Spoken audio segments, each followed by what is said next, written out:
Welcome to the Risk Reversal Podcast on this Wednesday, July 23rd. Guy Adami, joined by Dan Nathan. And Dan, you had a great conversation with a new voice to the podcast. Yeah, this is Mike Walrath. He's the CEO of Yext. This is a publicly traded company. It comes out, Guy, YEXT.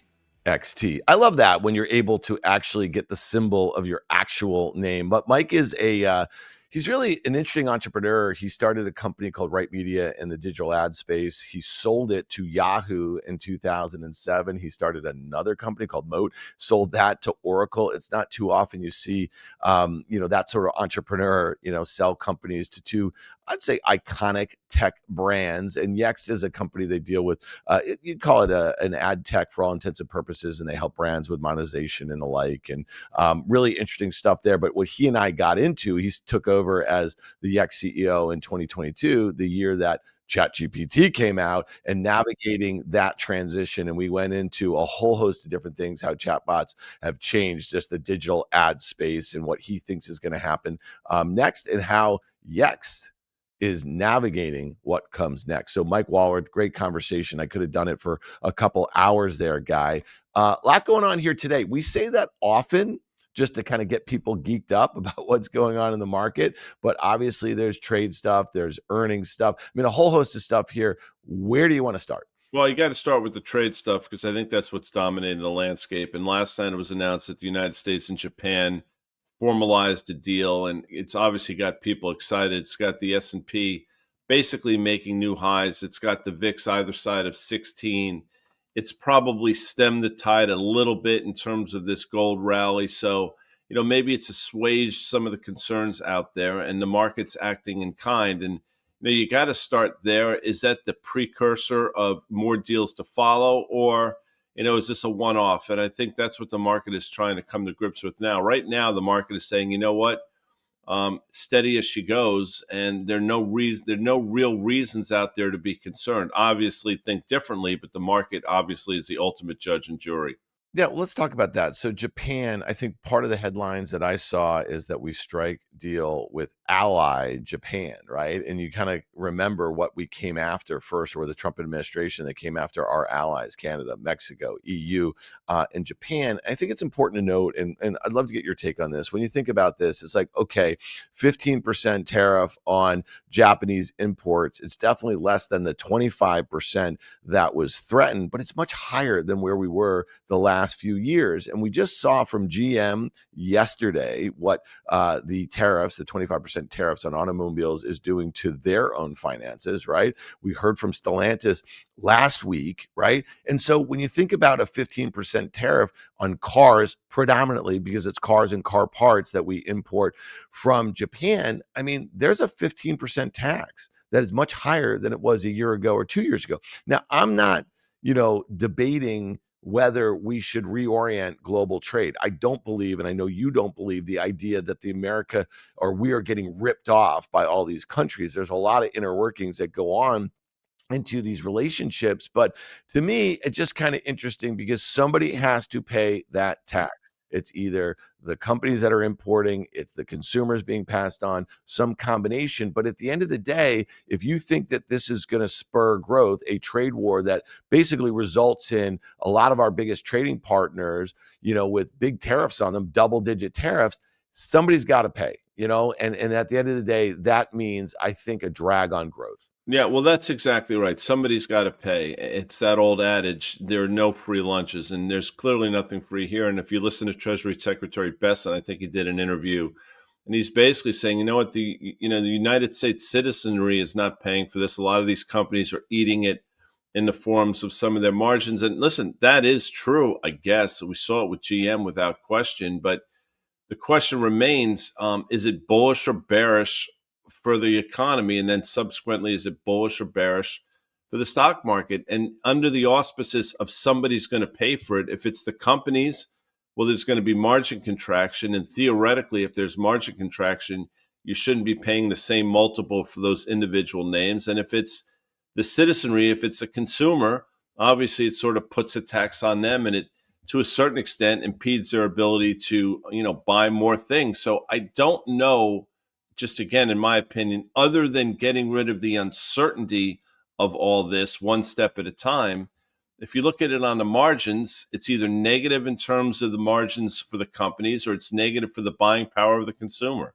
Yeah, and one of the things I just mentioned is that okay, so GM was down 8%, right, on the just the deterioration in their margins and the kind of outlook that they had, and so that was yesterday, and then today the stock's up more than 5%, like getting some of that back, right? So the idea that investors think this was a one-time hit, it was a quarterly sort of situation, I think that's important to note. Let's see what that means. Toyota stock is also rallying a lot. A lot of this has to do with the fact that there's some sort of I don't know, like line item there that Japan will invest $550 billion here in the US, and that's great, by the way, if they really are bringing back manufacturing from some brands like Toyota or any of these other Japanese auto brands. But when you think about this discrepancy about what we import and what we export to a country like Japan, they don't want our cars. They don't need our cars. You know what I mean? Like, so that's one of the things that I just find really interesting. And then it takes us to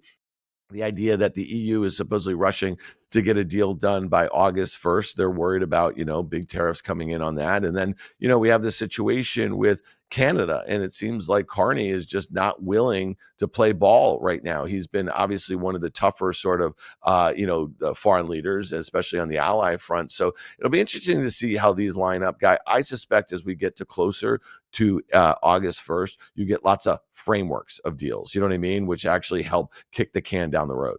Well, that allows them. Well, that's exactly right. They'll talk about positive conversations. We're moving forward. We're going to extend the deadline out to September or something like that. I mean, that's going to be. And listen, I'm not saying that. I'm not casting aspersions. I mean, maybe that's just the way these things go. Maybe you sort of draw a line in the sand, have conversations. In those conversations, you say, okay, you've bought yourself another month, and off we go. I find it fascinating that the market seemingly continues to rally on the same type of news over and over again. And if there is negative news, it's completely dismissed. I wonder how sustainable that is. But right now, with a VIX at 16, with an S&P at an all-time high, with the AI trade seemingly impervious to all of this, it's hard to. It's easy to make the bear case. It's hard to get people to listen to it. Yeah, and again, with these kind of new highs, we're seeing a ratcheting up every day of the market, even if it's just kind of 10 basis points, 15 basis points. So it'll be interesting to see. We're recording this shortly after the opening on Wednesday. The market opened up, 35 basis points or something like that. So let's see how the leadership sort of is able to kind of be a ballast, I guess you will, for the market. But, before we get to some earnings stuff, like what's going on with, I think you call them meme stocks, I know we've been kind of highlighting some of this activity. We've seen it in altcoins in the crypto space, over the last week or so. We've seen just yesterday, Kohl's was up like 40%. Open Door was having a move. Today, the names are, you ready for this? GoPro, Donut, which is Krispy Kreme, and Beyond Meat. Okay. These have all been meme stocks in times past. I'm thinking back 5-10 years, that sort of thing. But the fact that these are sort of rotating around, it's not particularly healthy. You would agree with that. And so how does it end? Because when you see investors, and this is obviously retail investors, and maybe you have some hedge fund institutional folks kind of looking at short interest lists and kind of seeing what they can get going. And then, you get these short squeeze going.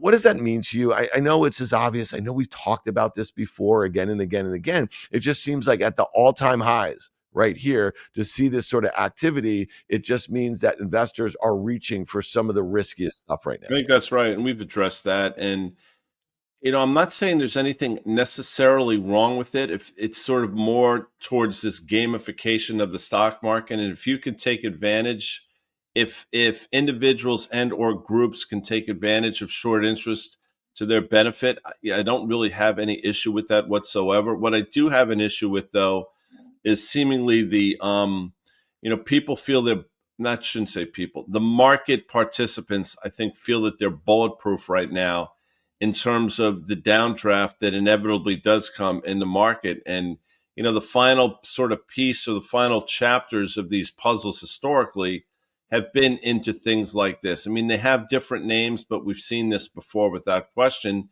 And we've seen it as recently as a few years ago when SPACs and memes and NFTs and all those different things sort of captured everybody's fancy. Now they're doing it once again with these heavily shorted names. We'll see the sustainability of that. But to me, that speaks more to sort of the end of something than the beginning. Yeah, and it's also worth noting when you talk about 2021, this was a ZERP trade too, right? It was a zero interest rate policy. It was just free money, and there was easy to kind of move money into some of these kind of riskier sort of assets. And right now, we know that the Fed funds rate is at 4.5%. We know the 10-year Treasury yield is at 4.37%. We know the CME Fed Watch tool is suggesting a 95% probability that the Fed won't move rates lower at next week's meeting. Now, obviously, it's not a layup that they're going to do it in September either. So what's different to me is just the notion that you are in a very different place from a monetary policy standpoint. And you also have a stock market that is much higher than we had in 2021. But we also have estimates for S&P earnings growth much higher than we did back then. The absolute number is much higher. And if you just look at some of the, what we've seen in the last 24 hours out of a GM, or today it's Texas Instrument,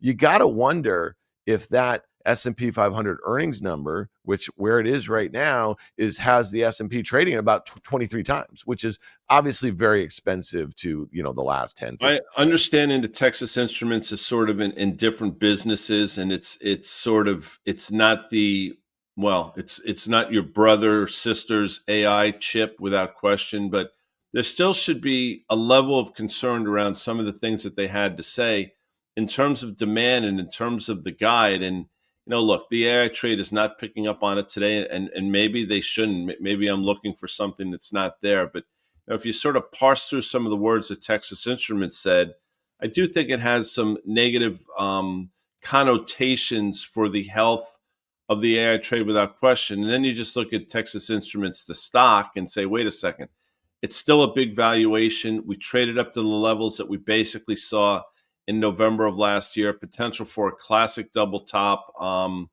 You wonder if Texas Instruments is trying to tell a story, understanding that they're in different industries than some of these traditional, and I'm air quoting, AI trades. Yeah, and I think what's more important than they're attached to the AI trade, I think great that they don't have that sort of exposure, at least from a sentiment standpoint. I don't mean great. I mean, like the stock would be justifying that 39 times multiple if it was, but their end markets are industrial and auto and consumer electronics. So to me, it actually has nothing to do with that. And it really does talk about what the impacts of tariffs or the uncertainty about where tariffs land, you know what I mean, at the end of the day. And so, we talked a lot about banks last week. We talked about them this week, how they just continue to act well. We don't have to go over that again. Capital One, which just closed their Discover deal, they reported, this morning, and the stock's trading better at a new all-time high. Fine. But here's one that's kind of under the radar, guy. And I know that we didn't talk about this before the pod. Look at this Fiserv.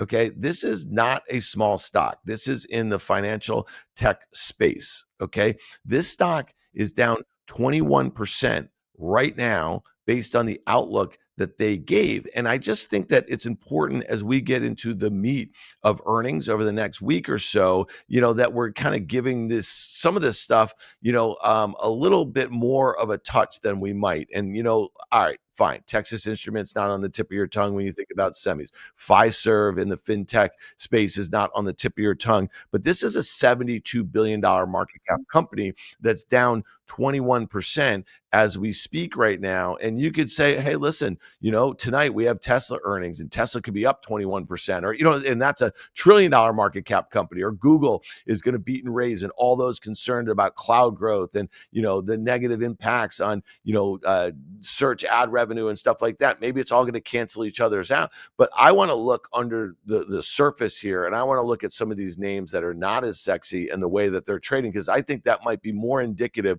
of what's going on in the economy rather than the hottest trades that have been lifting the markets. Yeah, I mean, I look at Fiserv, and I think it made an all-time high in February of about 239. It's trading 130 now. It's down 40-something% from the all-time high in a pretty short period of time. So then you just look, it was moving lower in the first place, and then you throw a 20% move on top of it and say, wait a second, there's something happening in the market. And I guess the point is, when you see moves like this in individual names that are not insignificant in terms of the size of the companies, you just have to start to wonder, when does it sort of manifest itself in the broader market? And if names of that size can do this, and again, there's a laundry list of names that have had moves like this.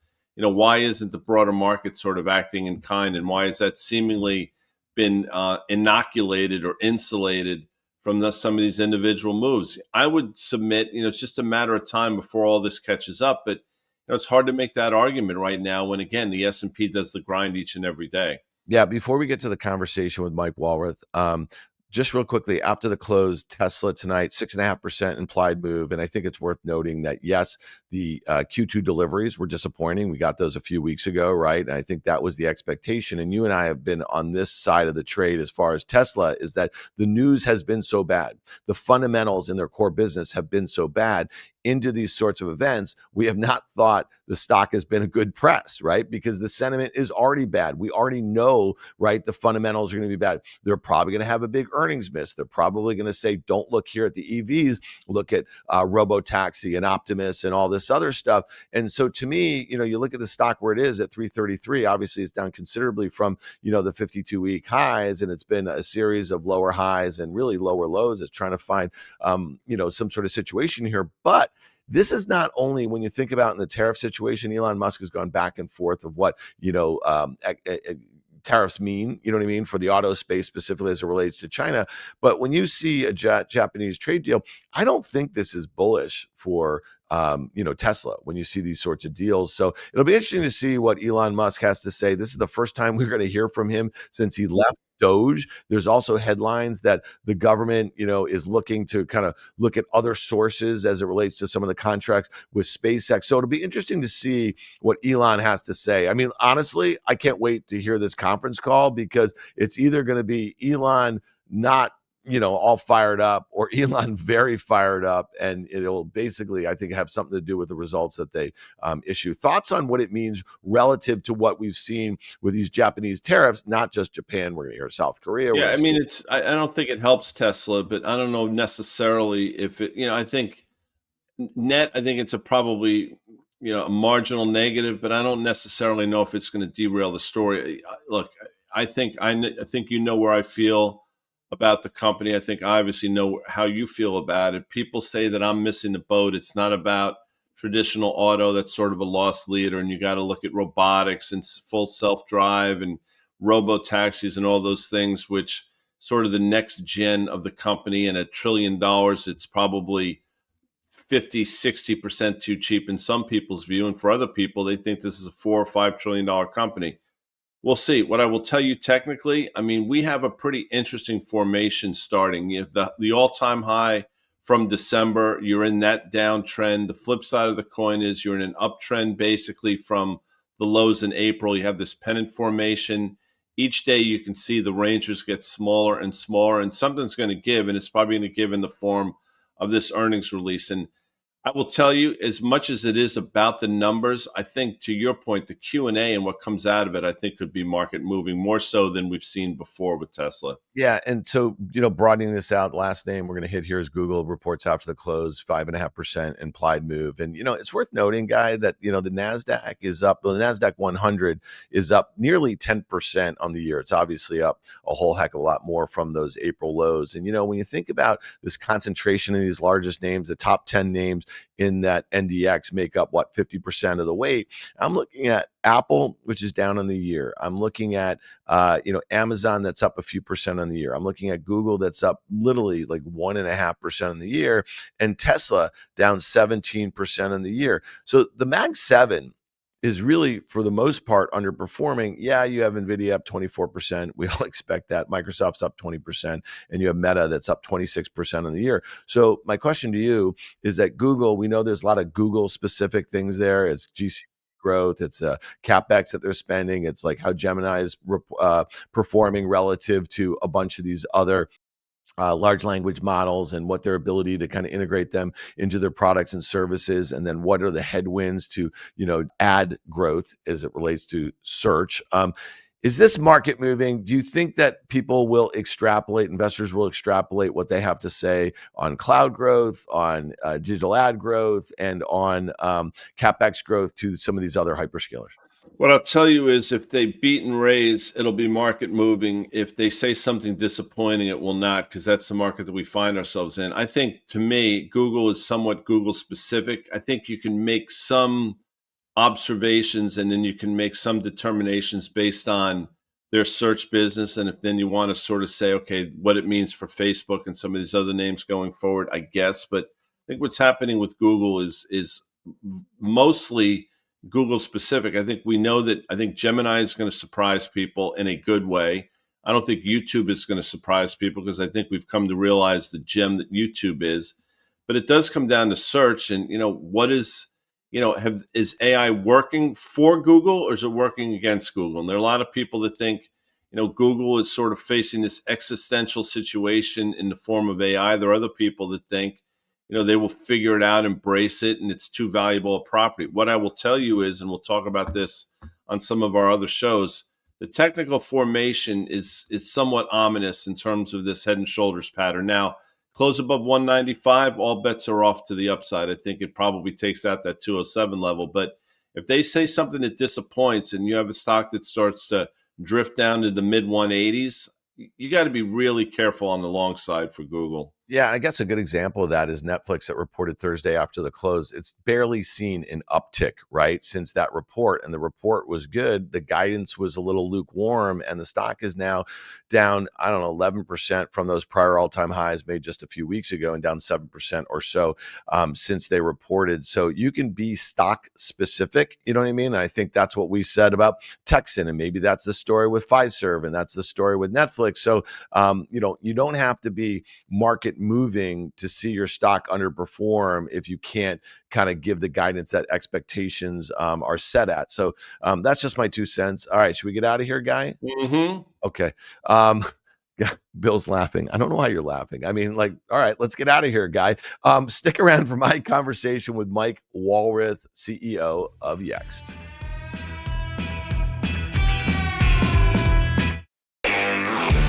All right, welcome back to the Risk Reversal Podcast. I'm Dan Nathan. I'm joined by Mike Walrath. He is the CEO and chairman of the board of Yext. Mike, welcome to the pod. Thanks for having me. Great to be here. All right, you and I got a lot to talk about. We got a lot of friends in common, I think, in your business. I always find where you are. We're going to talk about Yext and what they do and how you got there.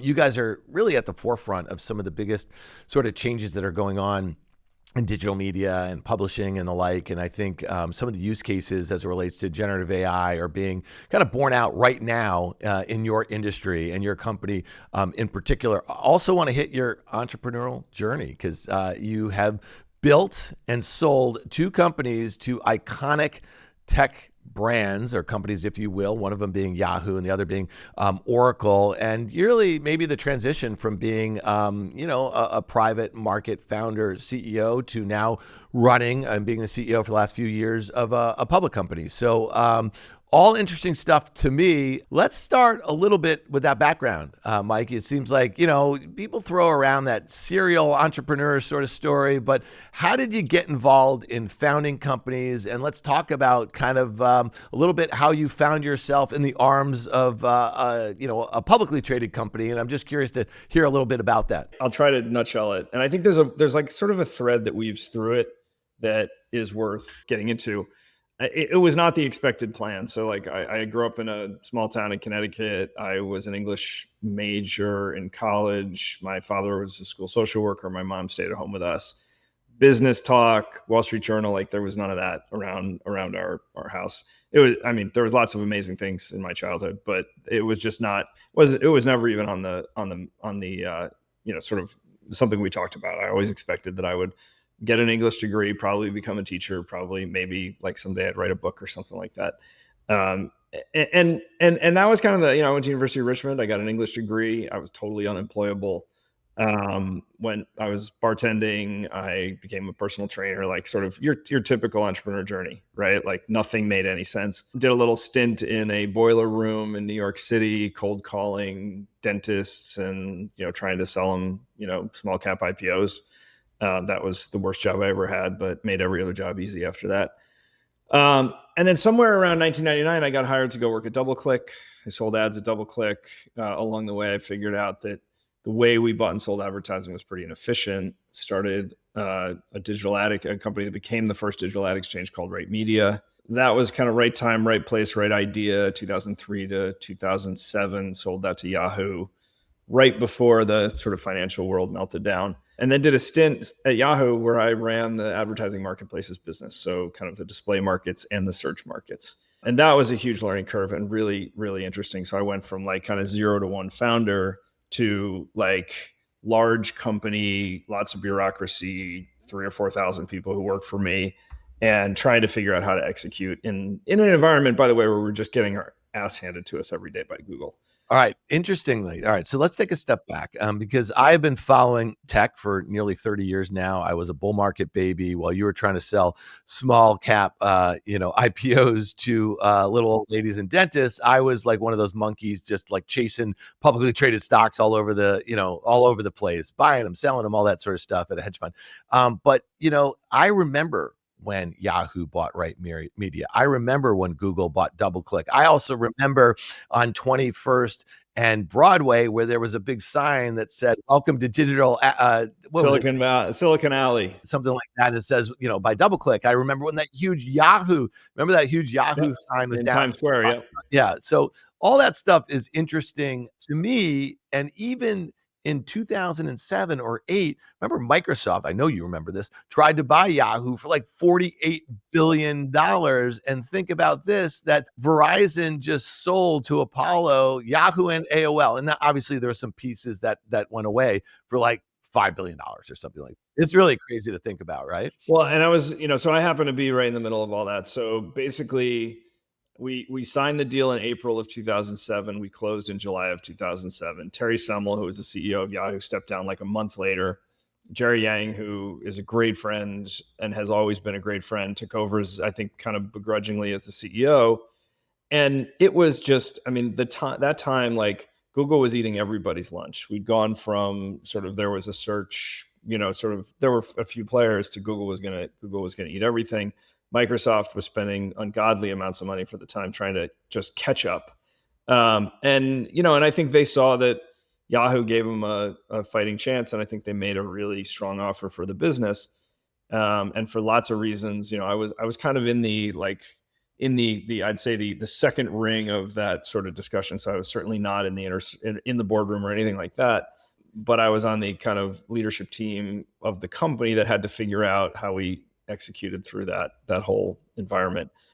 It was a really interesting stretch. And to me, the most interesting, I learned a lot about operating at scale. I learned a lot about kind of the core dysfunction of larger companies. But the thing I learned more than anything else is like, how do you deal with an innovator's dilemma, right? And we had a very small one. Yahoo was a $6 billion business, and we had $1 billion to $1.5 billion paid search business. But the problem we had was like we had 3 ads on the page, and Google had like 1 or 0, right? Our page in 2008 looked a lot more like what Google's page looks like today. There's traditional search result page with a lot of monetization on it, and so we knew we could extract cash from the business, but we also knew that we would erode our consumer share. And it's not an easy decision to make, because the question you have to ask yourself is, if we don't monetize the page, are we still going to lose share? Because Google's search results were just that much better, and that whole experience was that much better. And so I think the company probably ultimately made the right decision, which was monetize the heck out of what you have. You'll eventually trend towards 0 in terms of consumer search market share, and try to do other things. And I think the bigger problem for Yahoo was just they couldn't get anything. They always had mail, and they had Yahoo Finance, and everything else was sort of, just didn't really work, including Right Media. I think Right Media was an ambitious play for them to try to become sort of a technology platform. And we had a huge lead, but, the company was just entirely not a technology, it was not a software company. It was a media company.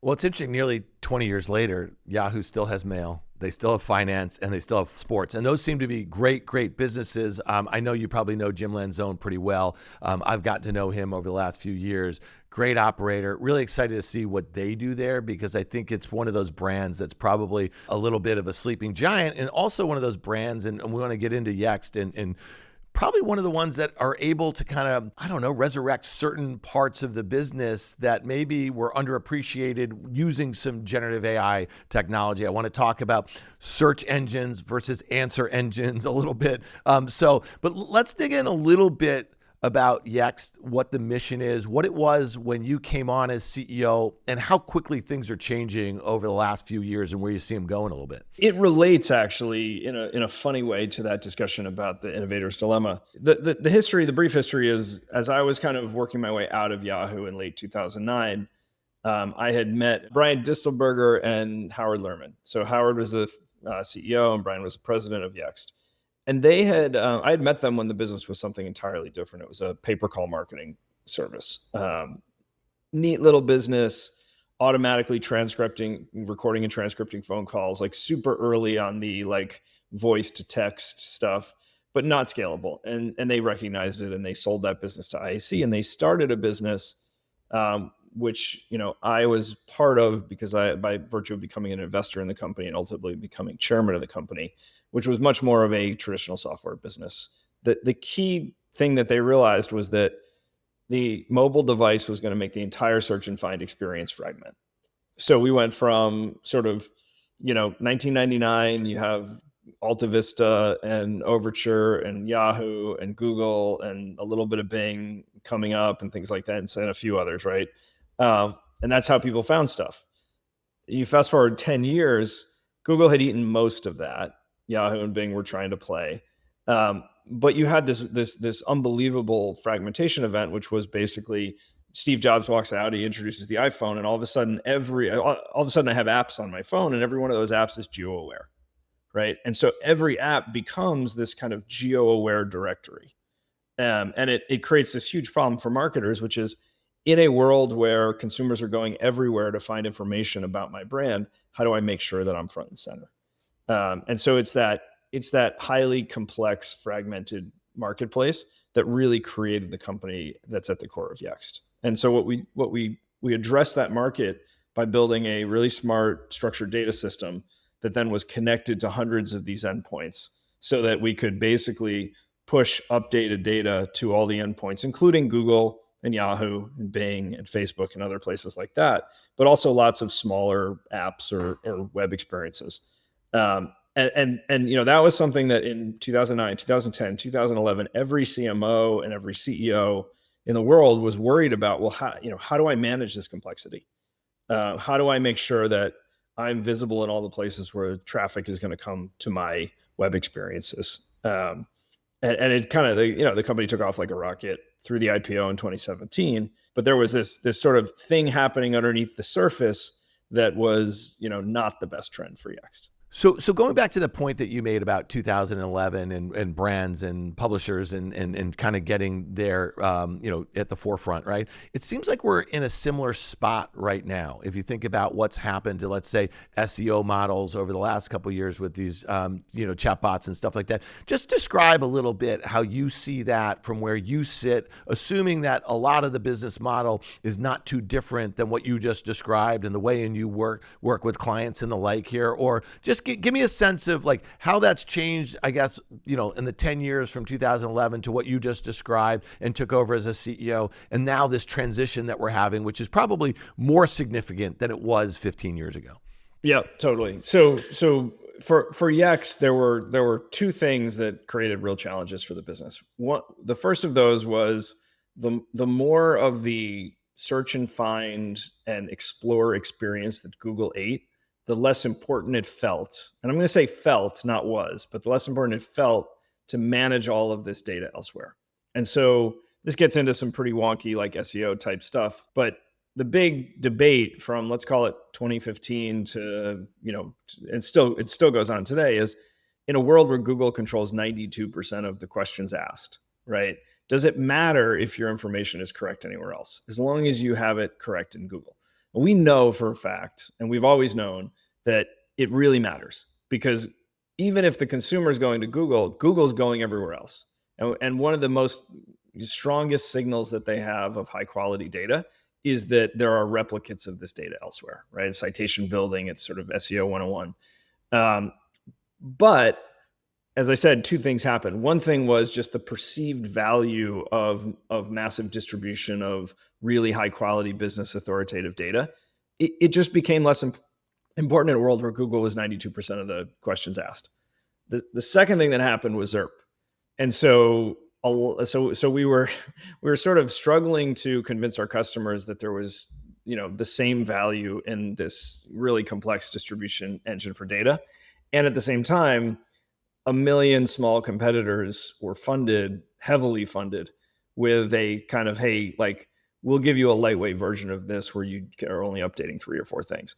And it created mayhem for us as a company, because we knew we had a better platform, and you're now in this sort of commoditization cycle where you're trying to figure out, can I win on merits when it's so hard to win on merits? And when Yext had raised, I think, through the IPO and the secondary, about $400 million of total capital in its lifetime. And I think in 2 years, we saw something like $1.2 billion or so flow into these kind of small competitors.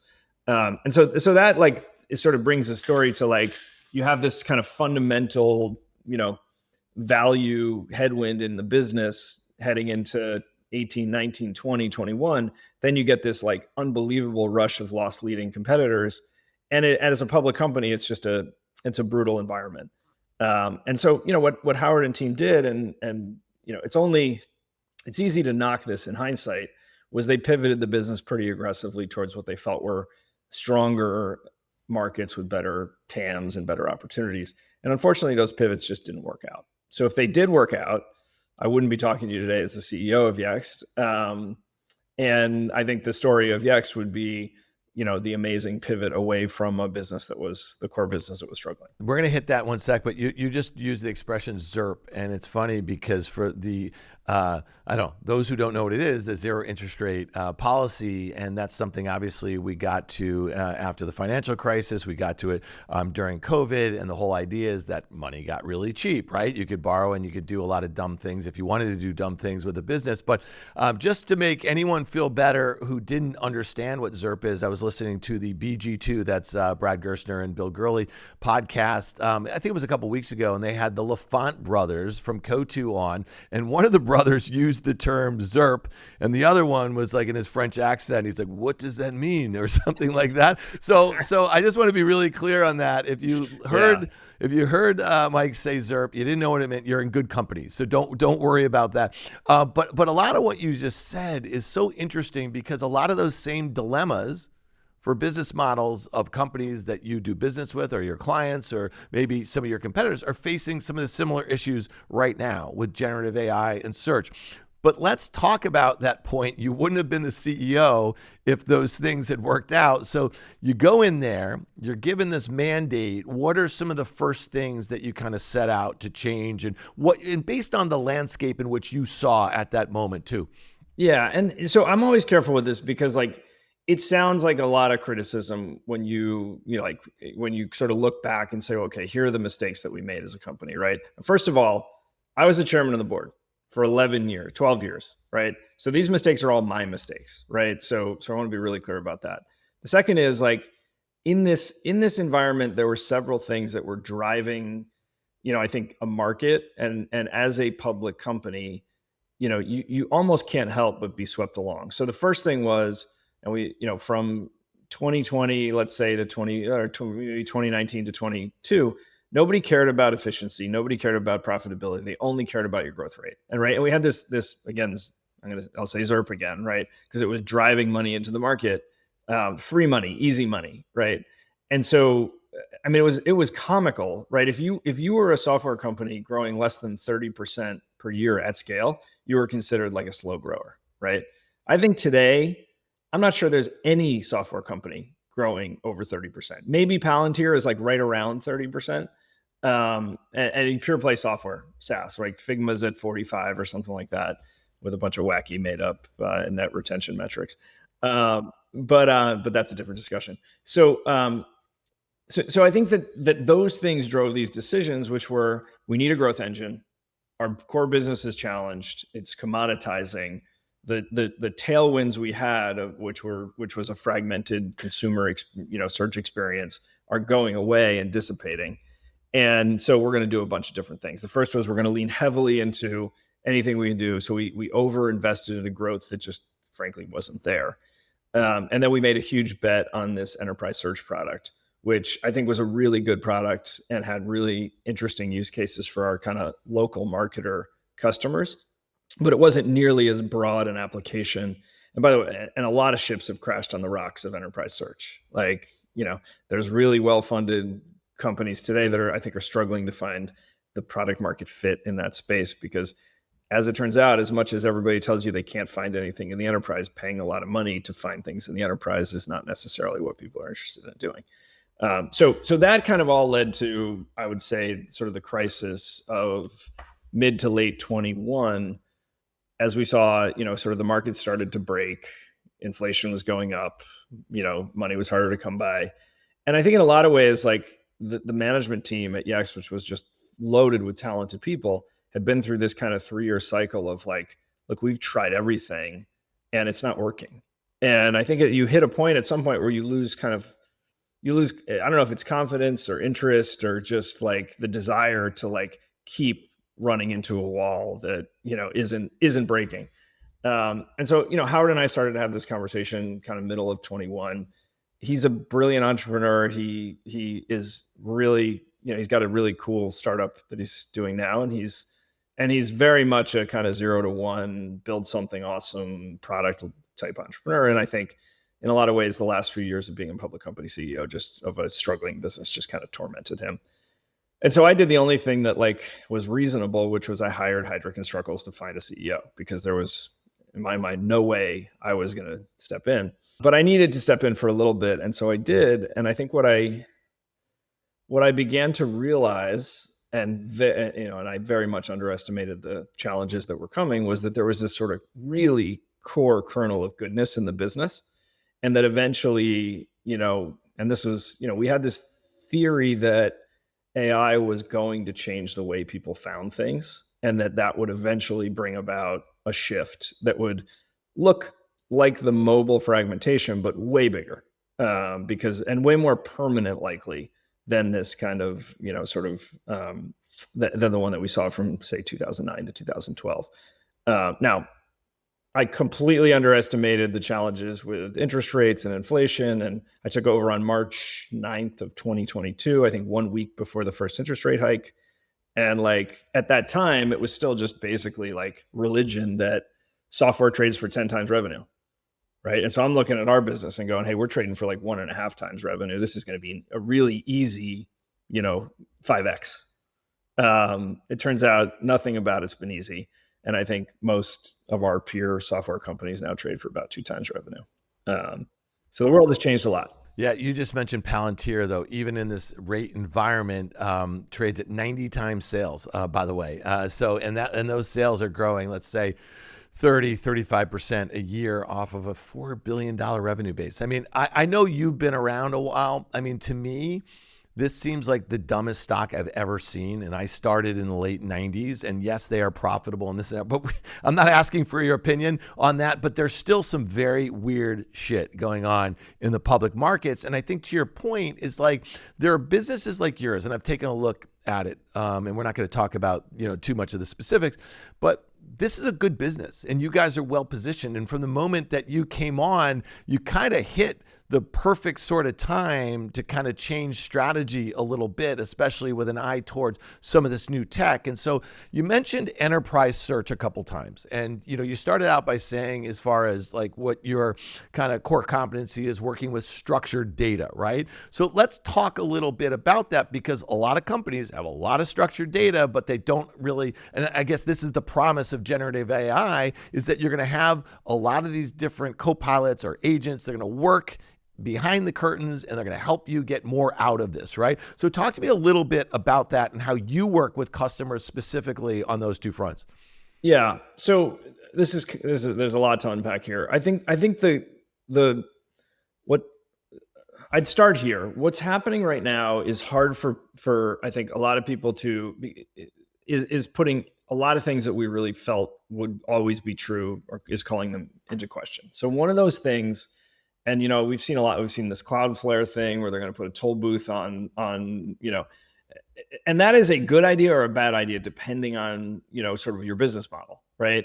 But I think we've kind of, for the last 20 years, let's say, we've had this notion that the purpose of the internet and digital transformation 1.0 is all about bringing people to your web properties, right? It's all about, I get them to me and then I deliver them an experience that makes them have a positive experience with my brand, with my product, with my whatever service, whatever it is. And I think it's very difficult for anybody, and particularly marketers, to understand that that's fundamentally threatened. That and I'll give you one of my favorite examples. So you take any website, but I'm gonna say Wendy's.com because everybody knows Wendy's, right? The weight of that website, the images, the drop-down boxes, all of the navigation on that website, to render that website is just an ungodly amount of data, right? And it's heavy files and all those things, right? So by the way, to index that website is expensive, and if you're a machine, right? If you're a crawler, a scraper, that sits behind a large language model that's delivering an AI search experience, you're not remotely interested in the images on that website or the drop-down boxes or the navigation menus or any of that stuff. What you want is the data. And if you take all of the structured data from Wendy's.com and you put it into a structured data file, it's like 25 to 50 kilobytes, right? And I think part of what we're in this messy transition of is that we're starting to talk about digital transformation 2.0, and digital transformation 2.0 is you can't market just to human beings anymore. You have to have a strategy, and it's really I think it's a parallel strategy to market to the AI assistants. And for the time being, the AI assistants seem to be satisfied, and I think this is a moment in time with, well, we'll use our large language model based service, and we'll put a search index or multiple search indexes behind it. And that's how we'll find the information. So we've seen this evolution over the last 12 months where a year ago, if you asked ChatGPT where the best burger was in Meatpacking District of Manhattan, it would pretty much tell you, look, as of my training data, there were these, but I don't really know. Go to Google, right?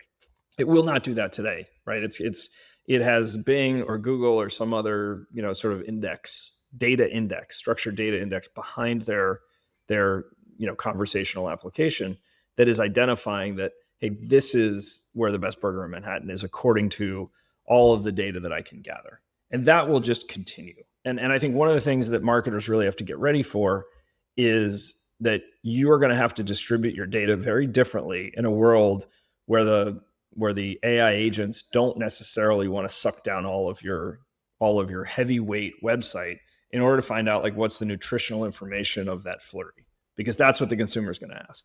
Well, by the way, it's a Frosty, because I have never been to Wendy's.com, and I just went there, and I was very happy to know that the Frosty still exists. The flurry is Dairy Queen. I think I screwed that up. Well, the McFlurry is McDonald's, by the way. Man. There you go. See, you can tell how much I actually go to fast food joints. Well, so let's talk about that. So when you think about it from the consumer experience, I think for the most part, consumers are pretty happy with what they're getting from these chatbots, right? Because if you and you just mentioned this, that they're getting better every day, every week, that sort of thing. I can't remember. I heard, it's Kevin Weil, who is at OpenAI right now. I think he's head of product, and he used to be at Planet. He was actually on the podcast a few years ago. By the way, I was like, this guy's brilliant. He's doing mini satellites, this and that, whatever, geo-dissing the world or whatever the heck it is. And it just seems like OpenAI and these companies are just bringing, they're sucking in the best and the brightest from everywhere, right? And the pace in which product is shipping is just mind-boggling. And you're a product guy. You built products, you've worked in big organizations.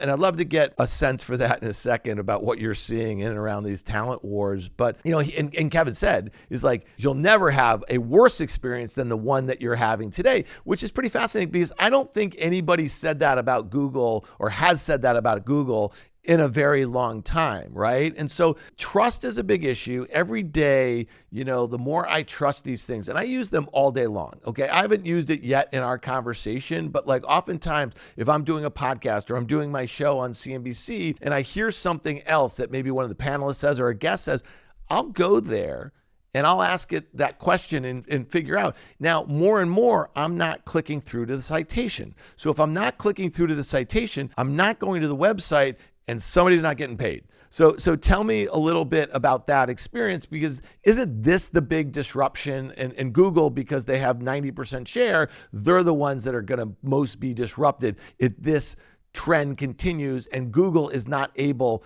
to do what they hope to do with Gemini.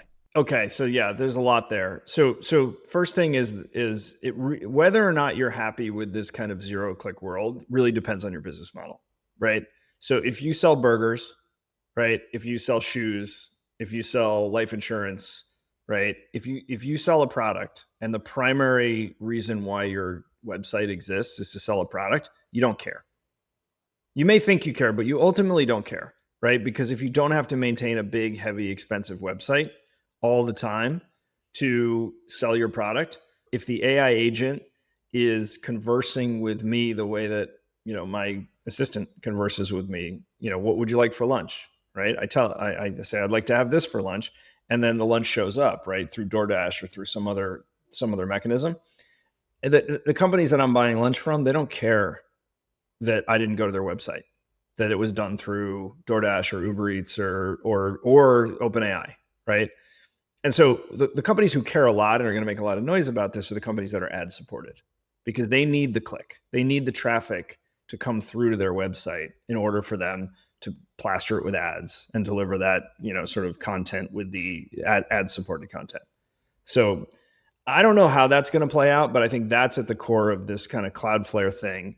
And I think, I understand it, right? If I was a publisher of content and I was, worried that I'm putting all my content out there and it's just being consumed by AI assistants, AI agents, and delivered without ever anybody interacting with the monetization model for my business, I'm really worried about that.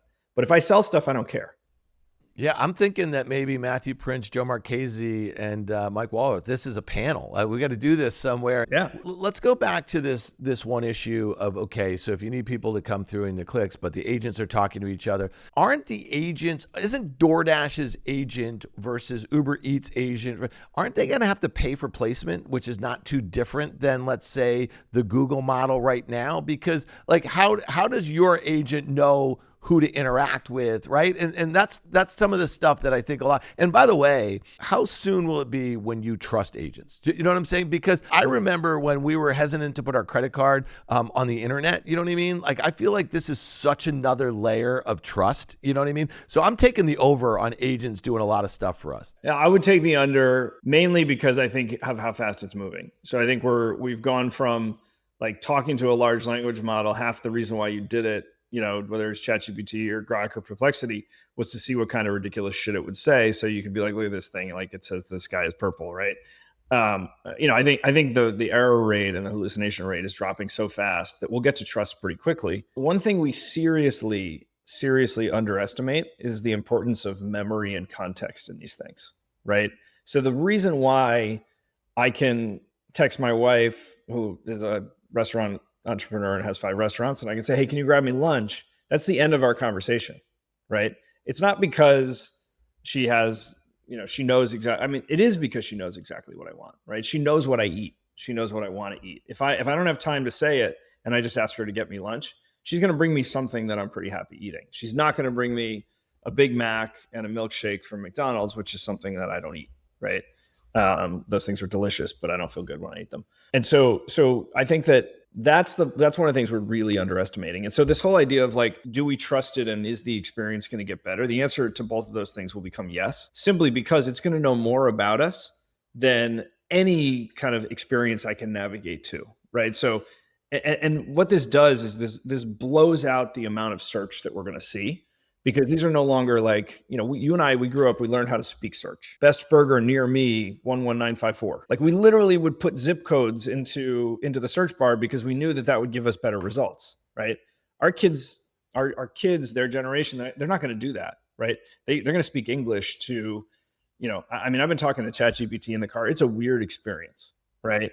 Like you forget you're talking to a machine pretty quickly because of how good that product has gotten. But more importantly, because that product now knows a lot about me, and it knows where I went to college, and it knows whether I prefer to do business with people I went to college with. It knows whether, so if I ask it, for a financial advisor who specializes in retirement plans, it's going to either is or is not going to take into account the fact that I like to do business with other Richmond spiders. And that, I think, is the part that it's hard for people to understand, is that the world of like matching ads to generalized search queries is over, because the queries are no longer generalized. It's now everything that the AI knows about me is context for the query that I give. So if I say financial advisor near me, it's not just a general query. They know how old I am. They know what my assets look like. They know what I might be looking for. They know how many children I have. They know if I'm looking for trust planning services. And that creates this enormous opportunity and this enormous challenge for anybody who wants to market those services to or through those AI agents. All right, but more importantly, what is your favorite order from Organic Crush? I'm just curious because Nice. if it knows what you want for lunch, or your wife knows. My wife knows. By the way, it took me like 3 seconds here was the prompt. What restaurants does Mike Walrath's wife own? Yeah. And Organic Crush Kitchen and Eatery, and LaFin Kitchen and Lounge. LaFin is closed. That's a different concept now, but she has 5 Organic Crushes on Long Island.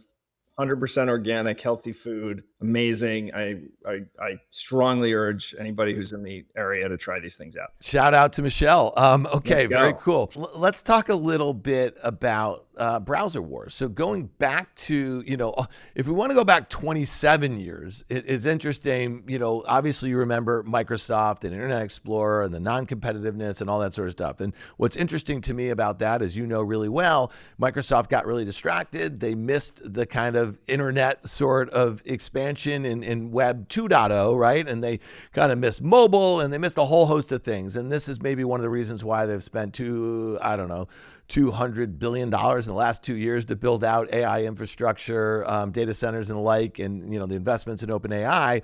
So you can't take your eye off the ball here. So when you talk about these companies and the way they're kind of spending, we've kind of seen this before, but we kind of have not. And here's something I was kind of testing out a little bit, and tell me what you think of this, because you were part of this generation. So if I go back to the late 90s, we had Bill Gates, we had Steve Jobs, we had Larry Ellison, we had Scott McNealy, we had Andy Grove. I mean, we had all these tech luminaries, Michael Dell.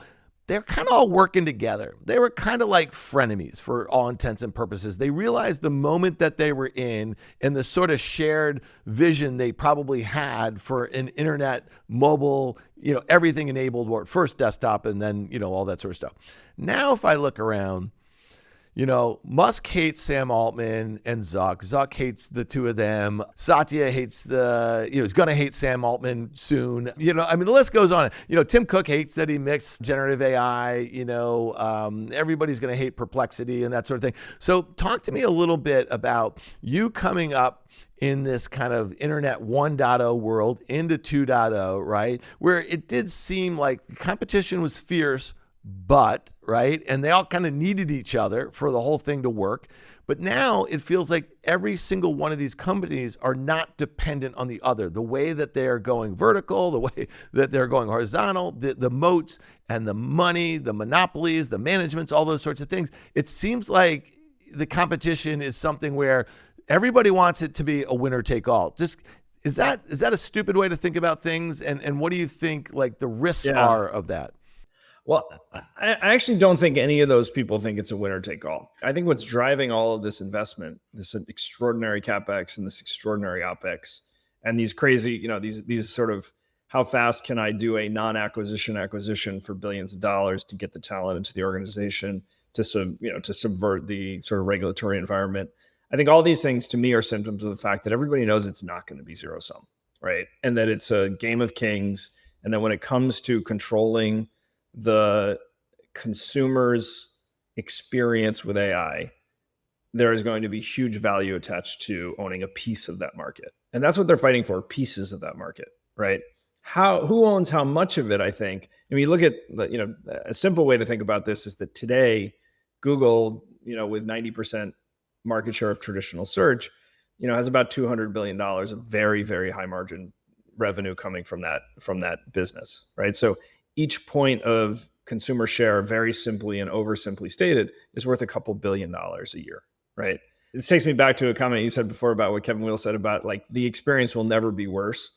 I actually am going to call bullshit on that, not because the technology is not going to get better. The technology will get better, but there is no consumer experience that advertising doesn't figure out how to ruin, right? And this is coming from someone who worked in advertising for a really long time, but like, we will figure out how to make the AI agent, ChatGPT, Perplexity, Grok, and everybody else, Siri experience worse by monetizing it with ads. And all you have to do is look at Google, and how magical was that consumer search experience in 2008 and 2009 and 2010, where it was just like, I get exactly what I'm looking for, directly linked to it. I would hit that I feel lucky button because it would be right most of the time. And there were no ads. There were almost no ads, right? And when you look at that page today, it's almost all ads, right? And so maybe I'm cynical, but I think that's coming, and I think it will dilute the experience. And that's why right now the game is, how much of that consumer experience can I lock? Because once the consumer has all of their memory, all of their context, and all of their memory inside of my ecosystem, like ripping me out is going to be really hard, right? And that's when I can start to put ads and suggested answers and things like that into the field. Well, all right. So as far as other monetization, so if it's going to get worse because ads are going to do the thing that ads do on the internet, right? And obviously, Perplexity and OpenAI, there's a pro version, right, where you're still probably going to get some ads when they start doing it, but people are not going to pay a monthly fee for the most part, especially after 20 most years. People are not. Yeah. And you and I probably do. We're testing a few out, and it is a better experience. But what are some other ways, though, if we've kind of learned any lessons about what ads do to the experience? Are there other ways to kind of monetize listen, it's going to take years to monetize these investments, but like you got to be looking out 20 years the way Google guys were 20 years ago, right? Sure. Yeah. It's there's an endless way to make it pay if you are the trusted advisor, the trusted answer giver to a huge swath of the human race, right? Which is ultimately what these guys are fighting over now, right? And once you're in that position, again, you're the lock-in of the data that they have about you, the insight that they have about you, and the higher quality of the answers that you get. Is going to make it hard to displace. Then you can get into, and nobody knows, right? Like, is it ads on the page? Is it suggested offers? Do they earn commissions, right? Do they just say, look, like the freight here is, if you want me to recommend your tacos versus the guy next door, you're going to have to pay me 5 or 10% of the transaction. Or does Uber or DoorDash cover that cost? And how does that all work? And nobody knows, other than to say that, today it doesn't matter. And actually this is what creates such an opportunity for marketers today, is that if you think about it, it's sort of comparable to if you really nailed SEO in like 2003 or 2004 or 2005 and you really figured out, how do I have an advantage there? You had like a 10-year probably durable advantage in terms of your product, your service, your content, your traffic. And this is the thing that we're seeing in the C-suite that everybody wants to talk about, is I know exactly how to make sure that on a traditional Google search that my product is represented, because I've done all the work to structure my pages with schema and the right tags and the right content, and I can buy my way onto that page, right? Most of these AI experiences, you can't buy your way onto the page yet, right? So you have to earn your way onto that page, right? And it doesn't, and this is back to your point about you don't click on the citations. It doesn't matter whether you click on them. What matters is, are you being cited, right? And the way, and so we look at them all the time, because what it tells us is, okay, our customers are being cited, and that's a good thing, because that means that their content is being syndicated and distributed and created, first of all, and then distributed in a way that makes them citable for these AI engines, even if the traffic isn't there. And they're all seeing these traffic declines from Google, but what they're seeing is like they need better systems to understand, am I the answer to the question? What's my share of voice? What's the sentiment around my brand? And those things are really important to people who sell things, as opposed to people who drive traffic to content to sell ads against that content. All right, let's talk about browsers, because you just mentioned that 90% global search, as far as Google owns, that Google Chrome is 70% of global browsers, right? And if you think about that, 70% of global Google search queries are performed via Chrome. Okay, so think about that. They just have this whole thing nailed. Now, if OpenAI is launching a browser in the next, couple weeks, Perplexity is announced a browser. It's coming out soon. How do more competition on the browser front, how does that change things? Because right now, really the only time I'm doing Google search is if I'm doing it through Chrome or I'm doing it through like Google Maps right now, or maybe YouTube, which is a lot of different places for you to search. But I'm just curious, how does a desktop browser right now change things? And I know there was a headline yesterday that Perplexity is trying to negotiate with handhelds, with smartphone companies to have it preloaded. Yeah. I mean, and how much of Google search business is, it's like something like 10 or 15% of that 200 billion is being paid out to Apple for distribution on the Apple iPhone, right? I don't know that I'm convinced that like the browser is the thing that's going to matter in the future. And partly that's probably because I have this bias towards like, I think voice mode is going to take over. And voice mode is not, just talking to it, I think is to me is what's going to take over. And that's going to create this massive inflation in the number of questions that gets asked. And you already see this, like, if I'm driving in the car and I'm talking to ChatGPT or particularly ChatGPT, or I'm typing into it on a browser, or a desktop app, what's happening is it's continuing the conversation, right? It's saying, would you like me to, talk to you about this, right? And so that conversation, and it's not even really about questions asked anymore. It's about how many legs are there in that conversation. I'm just not, to me, and maybe I'm wrong about this, and I may be dead wrong about this. I don't see the browser as the key sort of, kind of battleground here. I see the experience as the key battleground here. And as more and more people get accustomed to talking to their AI, then, I think that, I'm just not sure that that's going to be the thing. Right.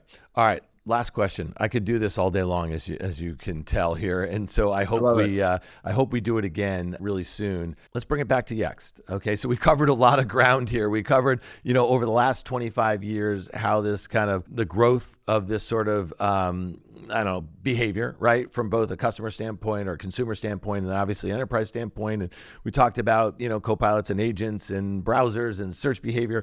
What is this all? Where's your head about this right now? For us, it's really exciting, right? It's really exciting on a couple of fronts. The first is I think it's just really interesting to be at the center of one of these transitions. What we're seeing in our business today is that the conversations around how do I distribute so let me back up.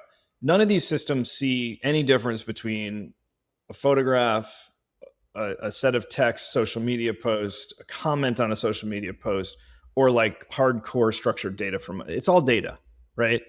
And so the challenge I have as any business is, how do I make sure that all of my data is consumable and preferred when I want to be the answer to the question? It's a huge problem for businesses in a world where like these things are black boxes. Nobody knows how you do it. Like you assume today that if I'm doing well on Bing, then I'm probably going to do well on ChatGPT, OpenAI's products, because, there's an assumption that Bing is the index behind that. But I think, there's also been some evidence that they've been experimenting with using Google as the search index behind that, and maybe even their own stuff. That's the big challenge for marketers. And the big opportunity for marketers is that because of AI, because of the compute power and the AI agents that we can now deploy, we can understand at levels of granularity the competitive environment when it comes to visibility. So we talk a lot about brand visibility, whether it's local brand visibility or sort of national or even global brand visibility.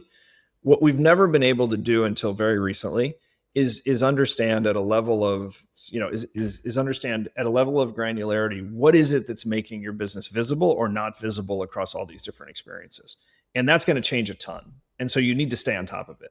And so if you imagine a world where you can actually deploy AI agents to do these searches, ask these questions, pull down the answers, and then analyze those answers, what you get are these like unbelievably large data outputs that say, I've asked this question of all of the AI experiences and the traditional search experiences, and here's what's come back. Is like, I'm consistently falling in the top 5 or the top 10 or the top 15. And then hundreds of data metrics deep, you're looking at how do my data metrics compare, my non-performance metrics compare to my competition, right? This is all public domain information because you can just do the work and pull it down. And now, but what you have now is this like, so if you take my wife, use my wife's restaurant business, you take a single location, you analyze 40 competitors wide and call it just 100, which is a low number, non-performance metrics. And non-performance metrics are things like how many reviews are there, what's the star rating on those reviews, various page schema markup tags or things like that, your listing syndication, citation analysis, social media posts, frequency of posting, frequency of commenting, review response rate. It goes N and N, right? So now you have one location, 40 competitors wide, 100 competitors deep with all those metrics for all the 100 competitors. It's like billions of data points, right? You feed that into AI and you can come up with a bespoke prescription for how you can improve your brand visibility across all of these different systems. And we could not do you couldn't even get the data a year ago. Now we can not only get the data, but we can actually prescribe solutions so that like Starbucks will just never not be in the search results across AI experiences or Google search when you're looking for coffee shop near me. Sorry, long answer, but no, I mean, it sounds like you've been giving it a lot of thought, which makes a lot of sense, Mike. Listen, man, one of the reasons why I wanted to have this conversation, I stare at the Yext sign on your building in the meatpacking a lot. It's actually been one of the really cool landscapes there in the neighborhood for a long time.